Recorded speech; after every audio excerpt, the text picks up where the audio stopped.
നമ്മളെപ്പോഴും America Israel Iran ആക്രമിച്ചത് തെറ്റാണ്, അത് നീതീകരിക്കാൻ പെടാത്തതാണ്, അവരവരുടെ സ്വാർത്ഥ ലാഭത്തിന് വേണ്ടിയിട്ടാണ് ഒരു രാജ്യത്തിനെതിരെ ഇവരക്രമം അഴിച്ചു വിട്ടതെന്ന് നമ്മൾ ഘോരം എത്രയോ തവണ സംസാരിച്ച് നിർത്തി.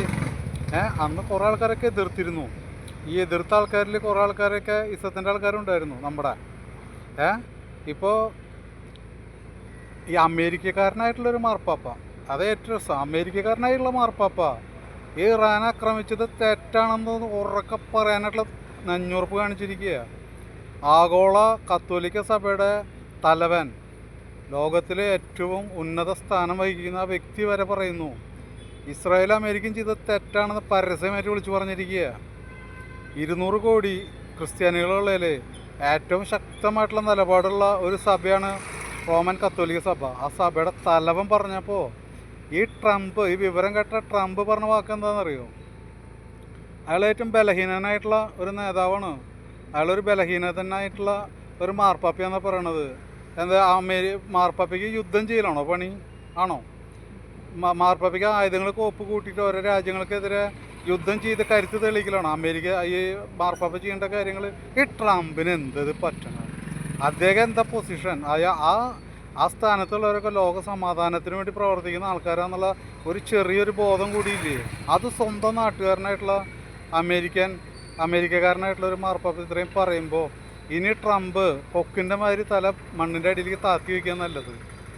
ഈ ഇസ്രായേലിനും ഇത് ലോകത്തുനിന്ന് കിട്ടാവുന്ന ഏറ്റവും വലിയൊരു തിരിച്ചടി തന്നെയാണോ? ഈ അമേരിക്കയ്ക്ക് കിട്ടാവുന്ന ആ തിരിച്ചടികളിൽ ഏറ്റവും ശക്തമായിട്ടുള്ള ഒരു തിരിച്ചടിയായിട്ട് ഞാനിത് കണക്ക് കൂട്ടണം.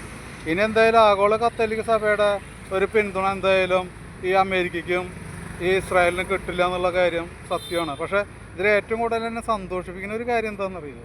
നമ്മളൊക്കെ അമേരിക്കയും ഇസ്രായേലും ചെയ്യുന്നത് തെറ്റാണെന്ന് പറഞ്ഞിരുന്ന കാലഘട്ടത്തിൽ പോലും നമ്മളൊക്കെ കളിയാക്കാനായിട്ട് എത്രയോ ആൾക്കാർ വന്നിരുന്നു. അതിലും ഈ പറയുന്ന ക്രിസ്ത്യാനി അനുയായികളൊക്കെ ഉണ്ടായിരുന്നു. അവരൊന്നും കറക്റ്റ് ക്രിസ്ത്യാനികളായിരിക്കില്ല. കഷ്ടപ്പെടുന്നവരുടെ കൂടെയാണ് ക്രിസ്തു, അവരെ കൂടെയാണ് നിലനിൽക്കേണ്ടതെന്ന് മനസ്സിലാക്കാൻ കഴിയാത്ത കുറേ ആൾക്കാർ നമ്മുടെ കമൻറ്റ് ബോക്സിലൊക്കെ വന്നിട്ട് നമ്മളെ കളിയാക്കിയിരുന്നു. എന്തായാലും എനിക്ക് സന്തോഷമുണ്ട്. ലോക ആചാര്യൻ, റോമ കത്തോലിക്ക സഭയുടെ തലവൻ തെറ്റാണ്, ട്രംപെ നീ ചെയ്യുന്നത് തെറ്റാണ്, ഇസ്രായേൽ നീ ചെയ്യുന്നത് തെറ്റാണ് എന്ന് വിളിച്ചു പറയാനായിട്ടുള്ള ആ ഒരു ആർജവം കാണിച്ചപ്പോൾ ബിഗ് സല്യൂട്ടാണ്. ഇത് ഇസൊന്നല്ല, ഇത് മനുഷ്യനെ ബാധിക്കുന്ന കാര്യങ്ങളാ, മനുഷ്യൻ ചത്തൊടുങ്ങുന്ന കാര്യങ്ങളാ, ഒരു രാജ്യത്തിൻ്റെ നാശത്തെ കുറിക്കുന്ന കാര്യങ്ങളാ. അവിടുത്തെ ജനങ്ങൾക്ക് നാളെ ഭൂമിയിൽ ജീവിക്കാനുള്ള അവകാശം നിഷേധിക്കപ്പെടുന്നതിനെ കുറിച്ചുള്ള ഒരു വിഷയത്തിലാണ് ഒരാളും കൂടെ നിൽക്കില്ല. മനസാക്ഷിയുള്ളത്, ദൈവത്തെ നമ്മൾ സ്നേഹിക്കുന്ന ഒരു വ്യക്തി ഒരിക്കലും ഈ പൈശാചിക പ്രവൃത്തി കൂട്ടു നിൽക്കാനായിട്ട് സാധിക്കില്ല.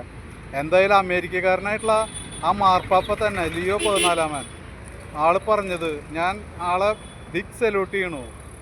ജനങ്ങളാണ് കഷ്ടപ്പെടണതേ. അപ്പോൾ ആർക്കായാലും അത് വലിയ ഇഷ്ടം ഉണ്ടാവില്ല. അപ്പോൾ നമ്മുടെ ഇത്രയും നാൾ നമ്മൾ സംസാരിച്ചതിന് ലോകം തന്നെ അത് ശരിയാണെന്ന് വെക്കുന്നൊരവസ്ഥയിലേക്ക് എത്തുന്നതിൽ നല്ല സന്തോഷമുണ്ട്. ദൈവം നമ്മുടെ പ്രാർത്ഥന കേൾക്കും. ഇത്തരം എതിർപ്പുകൾ വന്നാൽ തന്നെ ഈ കിരാതമായിട്ടുള്ള യുദ്ധം അവസാനിക്കുള്ളൂ. ലോകം എതിർക്കണം, അമേരിക്കൻ ഇസ്രായേലിനെ ഒറ്റപ്പെടുത്തണം. അങ്ങനെയും യുദ്ധം അവസാനിക്കട്ടെ. ദൈവം പ്രാർത്ഥന കേട്ടു തുടങ്ങി തന്നെയാണ് ഞാനും വിശ്വസിക്കുന്നത്.